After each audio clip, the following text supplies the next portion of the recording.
Abra sua Bíblia no livro de 1 Reis, no capítulo 17. Como foi falado no flyer, hoje a gente vai falar sobre disponibilidade. Hoje eu não quero tratar somente sobre uma questão de Guilherme, o que eu poderia ter feito, como eu estou, não é só sobre isso. Mas eu quero ir mais profundo com você, dentro da palavra de Deus, amém? Eu quero que você preste muita atenção sobre o que Deus vai falar com você essa noite. Você está animado, meu irmão? Amém? Você está pronto para receber aquilo que Deus tem para você essa noite? Amém? Você pode estampar um sorriso no rosto e falar assim, eu estou pronto. Mostra os dentes, todo mundo escovou os dentes, todo mundo bonito. Aleluia, olha só o tanto que é bonito. A Bíblia diz em Provérbios que o coração alegra formoseia o rosto. Daqui eu consigo ver se você está, com o rosto bonito ou não, significa se você está triste ou não. Todo mundo está feliz, amém? Oh, aleluia. Abriram aí, 1 Reis 17? Amém. Eu quero acompanhar com você alguns versículos e nós iremos nos aprofundar dentro da palavra de Deus. Coloque a sua mão sobre a sua Bíblia, sobre o seu celular aí que tem a Bíblia em aplicativo. Feche seus olhos, vamos fazer uma oração. Pai Santo, obrigado por essa noite. Eu acredito que o Senhor tem muito mais para nós do que já foi derramado aqui. A minha oração é que o Senhor fale conosco através da sua palavra, que é viva, ela é eficaz, ela nos traz uma direção, apontamento, é luz para o nossos caminhos, fogo que queima em nosso coração, a tua palavra é doce como mel. Nos ajude a absorver tudo aquilo que o Senhor tem para falar com a gente aqui. Em nome de Jesus é assim que eu oro. Amém? 1 Reis capítulo 17. Eu quero ler com você até o verso de número 16. Vamos lá. Então Elias, profeta da cidade de Tesbi, em Gileade, disse ao rei Acabe: Tão certo como vive o Senhor, o Deus de Israel, o Deus a quem adoro e sirvo, não haverá orvalho nem chuva por diversos anos, enquanto eu não ordenar que chova. Depois o Senhor disse a Elias: Vá para o lado leste e se esconda junto ao córrego de Querite, a leste do rio Jordão. Beba água do córrego e coma o que os corvos lhe trouxerem, pois eu dei ordem a eles para trazerem alimento a você. Ele obedeceu ao Senhor e ficou acampado junto ao córrego de Querite, a leste do Jordão. Os corvos lhe traziam pão e carne de manhã e de tarde, e ele bebia a água do córrego. Mas depois de algum tempo o córrego secou, porque não caía chuva na terra. Verso 8. Então a palavra do Senhor veio a Elias: Vá morar na aldeia de Sarepta, perto da cidade de Sidom. Ali mora uma viúva que dará alimento a você. E dei a ela as minhas instruções. E Elias foi para Sarepta. Quando chegou às portas da cidade, viu uma viúva apanhando graveto. Ele a chamou e disse: Peço que me traga um copo de água. Enquanto ela ia buscar a água, ele chamou a mulher e disse: Traga-me também um pedaço de pão. Ela, porém, respondeu: Tão certo como vive o Senhor, o seu Deus, não tenho nenhum pedaço de pão em casa. Tenho somente um punhado de farinha que sobrou num jarro e um pouco de azeite numa botija. Eu estava recolhendo alguns gravetos para levar para casa e preparar uma última refeição. E depois de comermos, meu filho e eu vamos esperar a morte. Verso 13. Mas Elias disse a ela: Não tenha medo, vá para casa e faça o que eu disse. Mas primeiro faça um pequeno pão e traga para mim.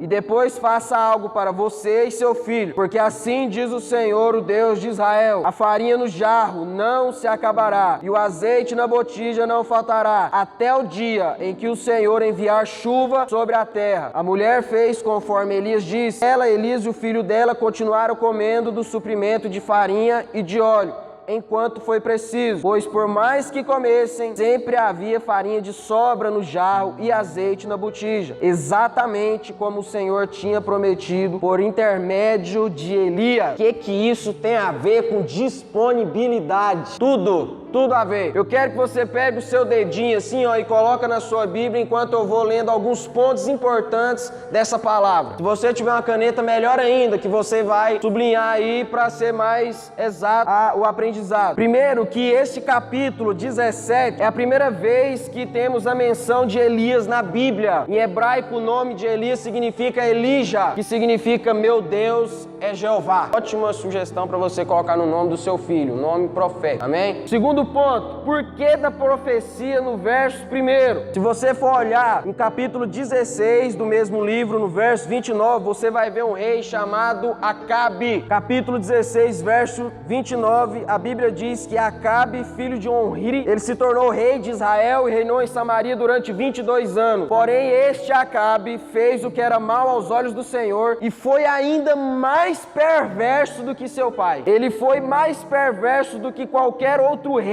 de Israel. Qual foi a profecia que Elias disse no capítulo 17, verso 1? Não haveria chuva nem orvalho sobre a terra. Elias, cujo nome significa meu Deus é Jeová, peitou a autoridade máxima de Israel naqueles dias, cara a cara, tete a tete. Assim diz o Senhor, Deus de Israel: não vai haver chuva, nem orvalho sobre a terra, enquanto eu não disser uma palavra. É um homem de coragem, sim ou não? Corajoso, sim ou não? Você teria essa coragem de peitar o presidente Bolsonaro e falar alguma coisa que Deus disser?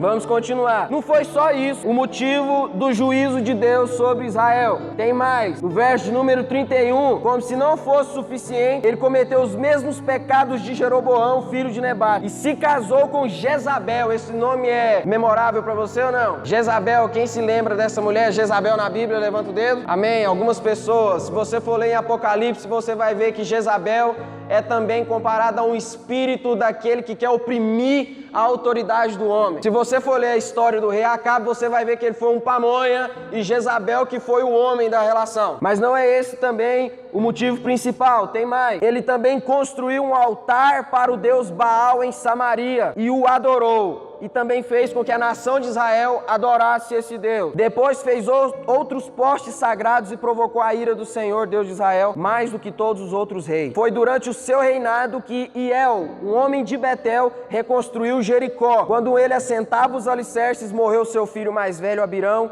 e quando, afinal, ele terminou a construção e colocava as portas, morreu seu filho mais jovem, Seguebe, de acordo com a palavra do Senhor, sobre Jericó, conforme foi declarado por Josué, filho de Num. Esse texto está em Josué capítulo 6, verso 26. Após o momento em que Jericó foi destruída, foi derrubada pelos israelitas, Josué descreveu essa seguinte maldição: maldito será todo aquele que reconstruir Jericó novamente. E essa profecia se cumpriu aqui em 1 Reis capítulo 16. Outros pontos importantes que a gente pode ver. O que significa o nome Querite, que descreve aqui no capítulo 17, mais precisamente no verso de número 2. O que significa esse nome Querite? Significa cortar, colocar no tamanho certo, se amoldar a algo. É isso que significa o nome Querite. É sempre importante a gente buscar o significado dos nomes na Bíblia, no original, no hebraico, para que a gente possa entender um pouco do texto. Amém? A partir desse entendimento, você vai procurar saber mais sobre o que está falando o texto. Quero que você grave esse nome Querite. O que significa Sarepta? Sarepta é uma cidade a cerca de 15 quilômetros de Sidom, que fica ao norte de Israel. Sarepta significa lugar de fundição. Sarepta era uma cidade conhecida por ter a atividade de fundir metais daquela época. Derretia-se metais, quando derrete-se metais e vai fundindo com outro metal até formar algo específico que deseja. Lugar de fundição, grava esse nome também. Sarepta, lugar de fundição. Sarepta também foi uma cidade pagã, onde havia atividades de fundição naquela época. Outro ponto importante para a gente ler aqui é que nesse episódio do capítulo 17, Elias não fala o tempo que foi a seca. Mas se você for para Tiago capítulo 5, versículo 17, você vai ver que Tiago fala o seguinte: Elias foi um homem como um de nós, e mesmo assim, com todos os seus defeitos, profetizou sobre aquela cidade. E sobre 3 anos e 6 meses, 5 meses aproximadamente, não choveu sobre a terra. Jesus também deu uma referência sobre isso em Lucas 4, verso 25, falando da viúva de Sarepta. E naqueles dias existiam muitas viúvas em Israel, mas Deus deu um chamado, um caminho somente para aquela. Amém? Beleza. Todo mundo deu para entender um pouco do contexto histórico, está gravado na sua mente? Amém? Agora eu quero falar com você sobre 2 faces de pessoa, 2 estilos de vida, 2 jeitos de viver, colocando Elias como um personagem e a viúva de Sarepta como outro personagem.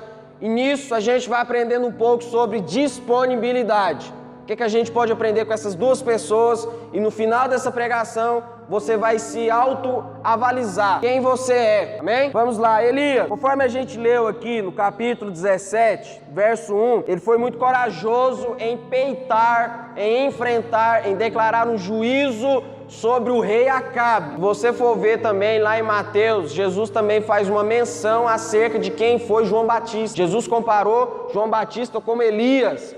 Se você for ver, os ministérios foi bem parecido. João Batista peitou o rei Herodes naquela época. Falou, olha, eu sei que você está ficando com a sua cunhada. No meio de todo mundo só. Simples. Irmãos, eu fico pensando, você tem coragem de denunciar o pecado na frente de todo mundo? Cadê o povo que quer ir pro céu? Sumiu, já foi? Só tá eu aqui. Você teria coragem, a ousadia, vamos colocar entre aspas, a petulância de chegar diante de alguém e esse alguém você virar para ele e falar, assim diz o Senhor, o Deus de Israel, para de ficar com a sua cunhada, com a sua professora, de assistir isso ou aquilo outro. Guilherme, mas nos últimos dias que a gente está vivendo, não pode.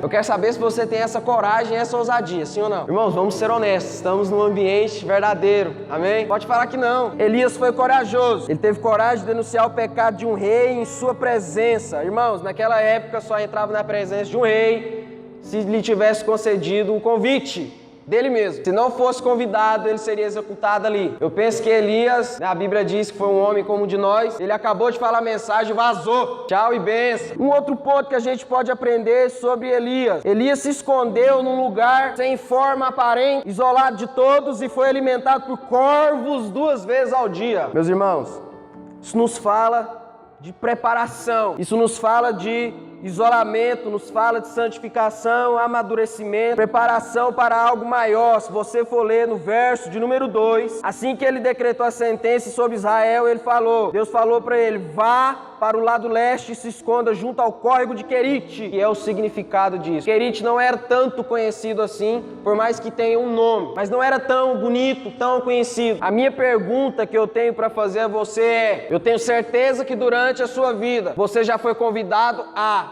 viver algo extraordinário de Deus. E há momentos seguintes, após isso, podem ser horas, dias, meses ou anos, você se sentiu isolado de todo. Tem alguma semelhança na sua vida? Você consegue recordar de algum momento? Meus irmãos, eu quero falar para você que, em questão de quilômetros, de onde Elias estava, em Gileade, até Sarep, a cerca de 215 quilômetros de distância, Elias andou 215 quilômetros de distância para onde Deus mandou ele ir. A minha pergunta para você essa noite é, se Deus te mandasse para Goiânia, hoje tá fácil, né, irmãos, obedecer a Deus, você pega um carro emprestado e vai, mas qual é a distância que Deus falou para você percorrer para que você pudesse viver algo melhor lá na frente? Meus irmãos, ficar isolado não é significado de pecado, não é significado de que ninguém gosta de você mais, de que você não é amado, não é isso. Deus está te preparando para algo maior. A minha pergunta final para você é, você está disponível? Deus pode contar com você? Irmãos, eu vou mais fundo essa noite, amém? Estou empolgado, a palavra de Deus me empolga.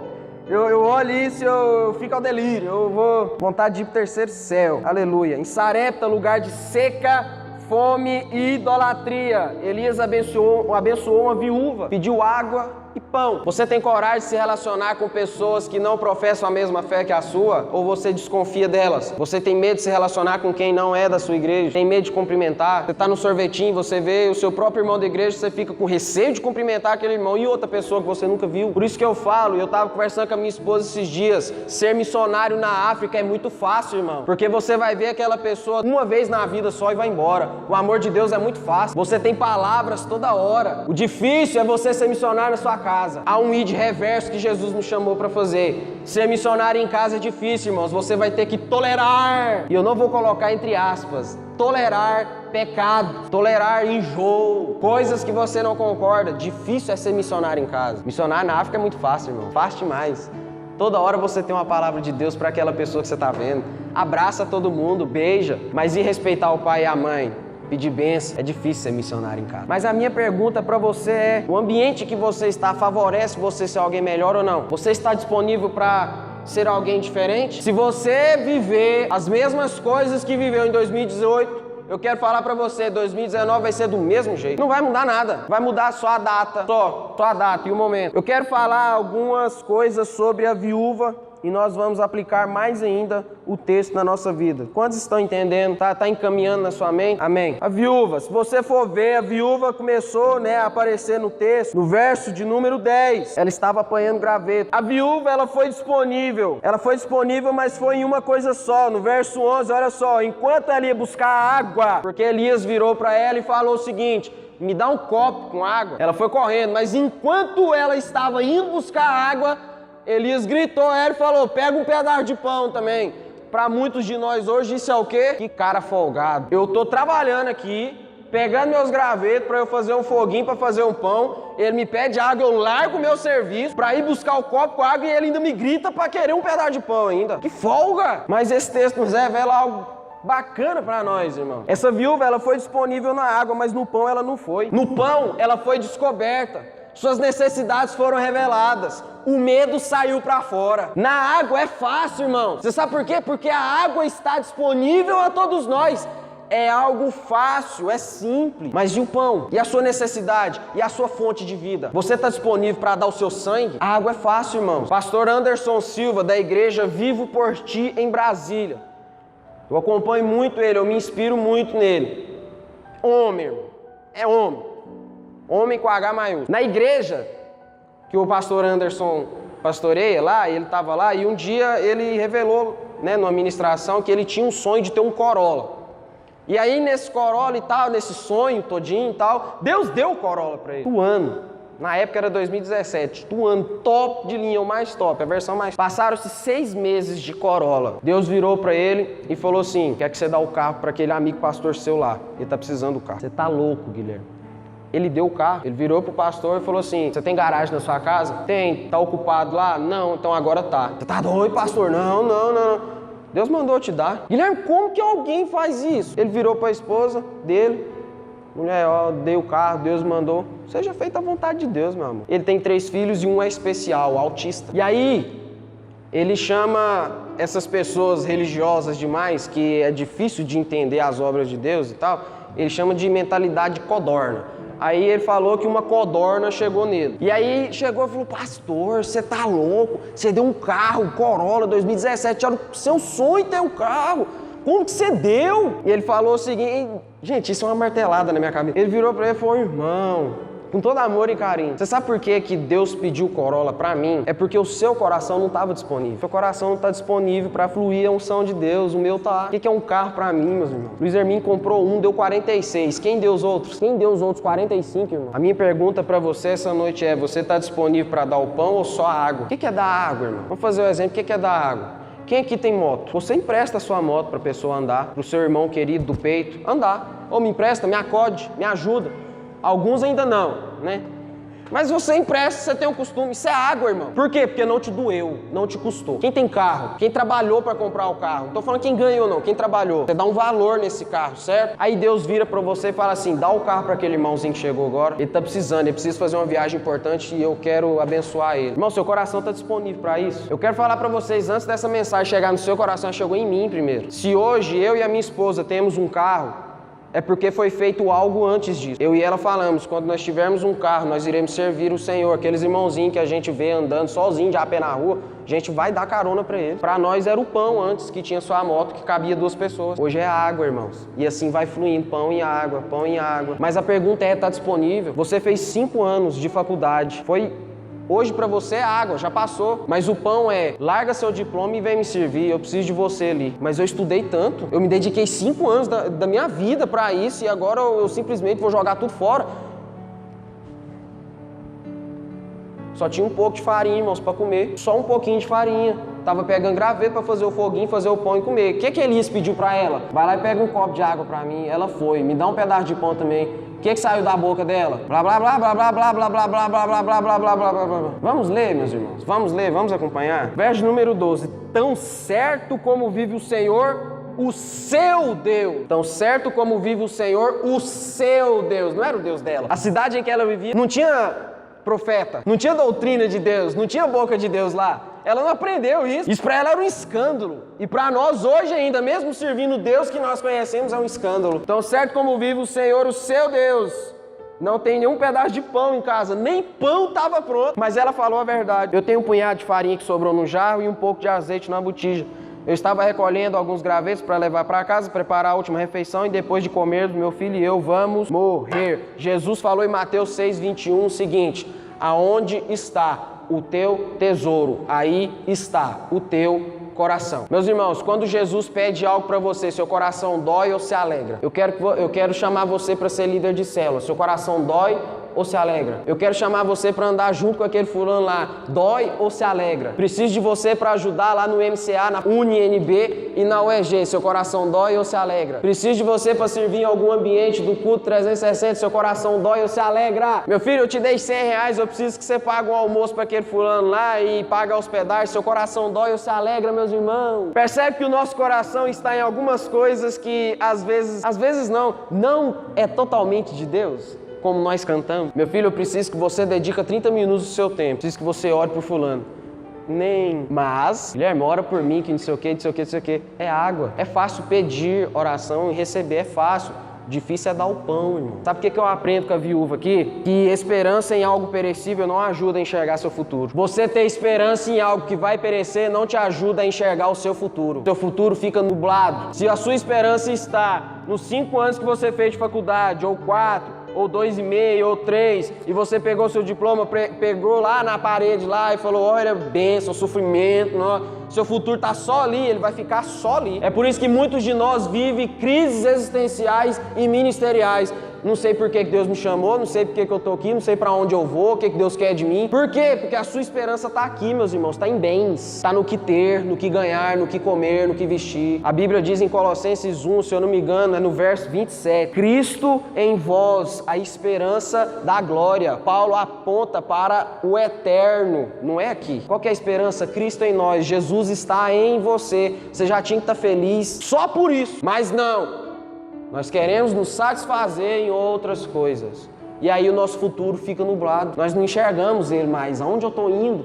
Parece que eu me perdi da direção. A viúva estava assim, meus irmãos. Ela estava em um ambiente que não proporcionou para ela visão de futuro. Alguém teve que chegar na vida dela e falar, me dá aí o que você tem, tira do seu coração aquilo que está te doendo. Coloca na minha mão. Deixa eu te ajudar, deixa eu fazer você viver o extraordinário. Me formei, e agora? Cadê serviço? Cadê trabalho? Cadê a carteira assinada? Viver de Bolsa Família? Passou a época. Enxergar o futuro. Jeremias 29:11, se eu não me engano. Deus tem um futuro de paz e esperança pra nós. Guilherme, parece que é tão difícil eu enxergar o futuro. É claro, tem muita coisa no seu coração, tá pesado, irmão. É a primeira pergunta que eu fiz no início do culto aqui, da pregação. Você quer ir pro céu? Amém. Quantos querem ir agora? Todo mundo levantou a mão. Mas se Jesus aparecer como um estrondo no céu, nossa, Jesus, eu não esperava que você ia vir agora, não. Não, eu tenho que resolver tanta coisa. Meus 30 mil que eu juntei na poupança para dar entrada na minha casa, e agora? Vai ficar tudo. Vamos viver pro eterno, amém, irmão? Deus tem um futuro para você, Deus tem coisas boas para você, mas você precisa estar disponível. Seu coração precisa estar aberto, regalado. Às vezes dói, meu irmão. Você tem um Yakult, você não quer dividir dinheiro com ninguém. Pequeno, irmão, um gole eu bebo. O Yakult para a viúva era a farinha. Quem não enxerga o futuro, a esperança dele está em algo morto. Eu vou só esperar o tempo passar e eu vou morrer. Eu vou ficar aqui sentado, depressivo, não sei o que será da minha vida.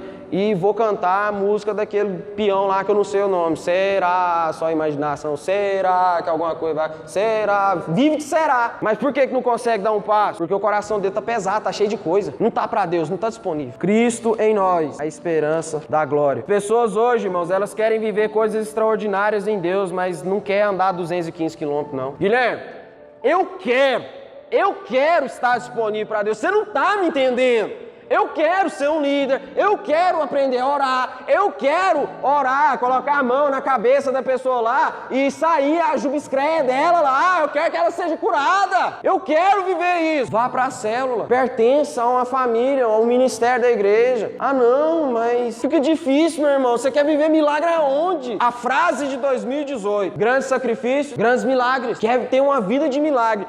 Mas não quer ser sustentado por um corvo. Você já estudou sobre o corvo? Corvo não é do diabo, não, irmãos. O diabo não criou o corvo. Você só vê ele naqueles filmes de terror, aqueles trem esquisitos lá, de bruxaria, de demoniaria lá. O diabo não criou o corvo. Foi Deus que criou. Sabe o que Deus fez Elias experimentar aqui, meus irmãos? Ele foi machão demais diante de Acabe, mas correu da Jezabel. Deus estava preparando Elias para se encontrar com a viúva. 215 quilômetros. Ele foi alimentado 3 anos e meio por passarinho, irmão. Eca, que nojo. Passarinho, aonde que ele pegava essa carne? Será que corvo, o habitat natural do corvo é comer cadáver, irmão? Não é urubu não, mas ele come cadáver. Se você for estudar o corvo, ele tem medo de humano, tem medo de ser humano. O ser humano chega num lugar e... Eu sei, qualquer passarinho faz isso, mas ele tem medo, tem cisma. Tem passarinho que vem, né? Tem outros que... O corvo é desse, que não quer conversa. Ele foi sustentado por um desses. Sabe o que Deus quer falar pra você essa noite? Que aonde está o seu maior medo será o seu lugar de milagre, de vivência de Deus. Elias profetizou 3 anos e meio, sem chover, mas foi sustentado por um corguinho. E um passarinho trazia comida pra ele todo dia. Irmãos, você quer ter história pra contar?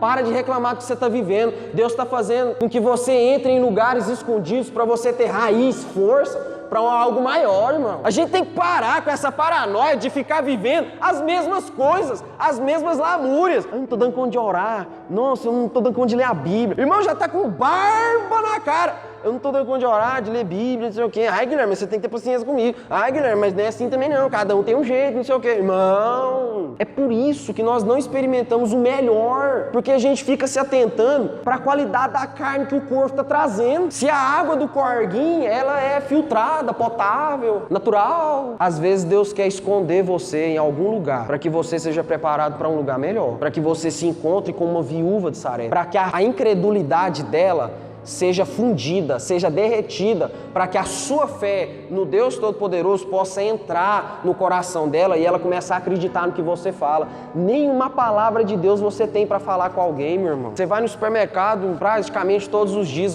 Irmão, você sabe identificar se alguém está triste ou não. Você sabe. Pergunta para uma pessoa, o que foi que você... A pessoa na hora, o coração abriu, pum, tá doente? Ah, tô meio coisado lá. Deixa eu orar. Guilherme, mas tá no meio de todo mundo. Você quer viver milagre, meu irmão? Então coma o que o corpo está trazendo e bebe a água do corguinho que está passando. Fica escondido, é melhor ficar escondido, mas Deus te preparando do que você aparecer diante de todo mundo te vê e o seu coração está chorando. Irmão, aparecer para todo mundo, né, tá em grandes conferências, pregar para 1 milhão de pessoas, é bacana demais, mas isso não revela uma espiritualidade saudável. Isso não revela. Esse prédio aqui é muito bonito, bonito demais. É muito lindo isso aqui, é ou não é? Mas o que sustenta ele? A vírgula.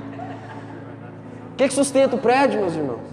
O que tem dentro da parede, da estrutura? O que tem? Concreto, aço. E ele é bonito? Quando você está vendo uma casa lá toda rebocada ou só no tijolo lá, é bonito, irmão? Você gostaria de morar numa casa assim só? Amém ou não? Amém? Ai, mas pelo menos eu tenho uma casa. Oh, o melhor de Deus! O que sustenta é o que está lá dentro, é o que não aparece. Irmãos, espiritualidade saudável é você se adaptar, estar no lugar da vontade de Deus para você. Isso é espiritualidade saudável. Elias só tinha uma palavra de Deus para aquela viúva porque ele se escondeu antes. Ele foi preparado antes, ele foi moldado antes. Você precisa estar nessa cidade chamada Querit. Queira estar em Querit. Não reclama não, meus irmãos. O que Deus quer de mim? Para! Se amolde! Deus, eu vou ficar aqui, sendo sustentado aqui. Não tô sendo chamado para pregar, para cantar, para ler nada na célula, para orar. Não tô sendo chamado para nada. Deus, o que o Senhor quer falar comigo aqui, Pai? O que eu tô sendo moldado? É tudo crescimento, meus irmãos. Para quando você for usado, ser o melhor. Não reclama do crescimento, não. Reclama não. Até aqui talvez você tenha oferecido só a sua água. Só. Que tal oferecer o pão de agora para frente? Colossenses 4:6, Paulo fala para aquela igreja o seguinte: olha, tem uma palavra agradável sempre, em todos os lugares, temperada com sal, uma metáfora, ou seja, de boa, né, para despertar um sorriso, mas para ganhar a pessoa, para apontar. Tem uma palavra agradável. Irmãos, você precisa estar preparado para todas as situações, para todas. Você quer viver o extraordinário, entre aspas, você quer viver o federal em Deus, fica em Querit. E quando Deus mandar você sair de Querit, porque a água já secou, porque já acabou o sustento, porque os corvos não querem mais trazer carne para você vai ser levado para comer farinha que não acaba na casa da pessoa. Irmão, você já pensou no estado daquela viúva? Já parou para pensar? Tava esperando a morte, meu irmão. Vem um homem do nada que ela nunca viu. Me dá um copo de água, me dá tudo que você tem aí primeiro. E não é para você comer primeiro, não. Você vai fazer o pão para mim. Que folga, que petulância, que desaforo. Como diz a nossa jornalista lá, que deselegante. Mas ela deu. E ela só contemplou o milagre porque creu e desapegou do que iria perecer e fundiu a sua incredulidade na palavra de Elias. Ela fundiu a sua incredulidade na palavra de Elias. O que você tem que fazer hoje para desapegar daquilo que está fazendo seu coração ficar pesado aqui na terra? Você precisa estar disponível para o agir de Deus. Você precisa estar disponível. Você quer viver o melhor de Deus, meu irmão? Você não vai encontrar numa conferência que tem 100 mil pessoas. Você quer viver o melhor de Deus? Você não vai encontrar num lugar onde você está gastando milhares e milhares de reais, chegar lá e contemplar tudo bonito e pensar, nossa, agora é só fogo, agora é só bênção, agora meu odre aqui tá cheinho, tá até vazando de tanto vinho. Às vezes Deus quer encher você lá no seu quarto, lá no seu serviço. Eu quero falar muito esse ano sobre andar no Espírito. Eu tava compartilhando com a minha esposa hoje. Falei, meu amor, o pneu da minha bicicleta furou. Eu tô indo pro meu serviço de a pé. Guilherme, é longe? Não, é pertinho. Mas esse pertinho da minha casa pro meu serviço vai em média 6 a 7 minutos. Durante esse percurso, eu estou orando. Guilherme, mas você coloca um tapa-olho assim na frente, você não vê ninguém. Não, eu cumprimento todo mundo orando. Às vezes eu me empolgo tanto que eu faço até gesto no meio da rua. Tô andando e uns caras que passam de carro e Tony, irmão, tô orando. Você sabe o que aconteceu na minha vida espiritual depois que eu comecei a fazer isso? Guilherme, mas só agora que você foi entender? Pensa, depois que eu comecei a fazer isso, eu não comecei a ficar me auto-flagelando. Nossa, eu não orei nem 1 minuto hoje. Nossa, eu tenho que orar 10 minutos. Nossa, eu tenho que orar... Irmão, nem tô esquentando com o relógio. Por quê? Porque eu tô em conexão. Toda hora eu tô orando. E quando eu vejo algo acontecer, eu já paro. Por quê? Porque eu já me alimentei, eu tenho algo para oferecer. Eu tenho pão, eu não tenho só água. Eu quero convidar você a estar disponível hoje. Quero convidar você para abrir seu coração para Deus, para os milagres, para viver o melhor. Quem sabe você tá aqui vivendo só na água, só sendo uma pessoa bonitinha que senta na cadeira, assiste o culto e vai embora. Mas quem sabe o seu pão em Deus tem que conhecer alguém aqui, entrar numa célula e começar a frutificar nela. O que você tem para oferecer para Deus? Guilherme, eu só tenho isso. É isso que Deus quer. É isso que Deus precisa. Não é mais, meu irmão. Guilherme, eu só tenho R$1.000. Como é que eu vou casar? É isso que Deus quer. É isso que Deus precisa. Você tá achando que você vai casar quando você tiver tudo, meu irmão? Você não casa. Eu e a Dalila casou. Para falar a quantidade que a gente tinha R$6.000. Eu sei, comigo, 6 mil. Você sabe quanto que ficou em torno de tudo? O nosso casamento ficou em média R$20.000. De onde você tirou dinheiro, Guilherme? Não sei, mas Deus me deu. Você sabe por quê? Porque eu tinha pão, ela tinha pão. Casamos sem dever ninguém. Tinha pão, meu irmão. Coração fácil. Tava disponível. Disponível, irmão. Irmão, a água da vida chega no nosso coração e faz assim, ó. Ela não para e eu tranco e o trem vai criando doença aqui não. Ó. Acesso fácil, irmão. Quem é você com R$2.000 no bolso? É o mesmo? Com R$10 você é amigo de todo mundo. E com 2.000? Você some? Disponível, meu irmão. Com a moto da carona até pra galinha que tiver no canto da rua. Aí compra um carro de 7 lugares, quem é você?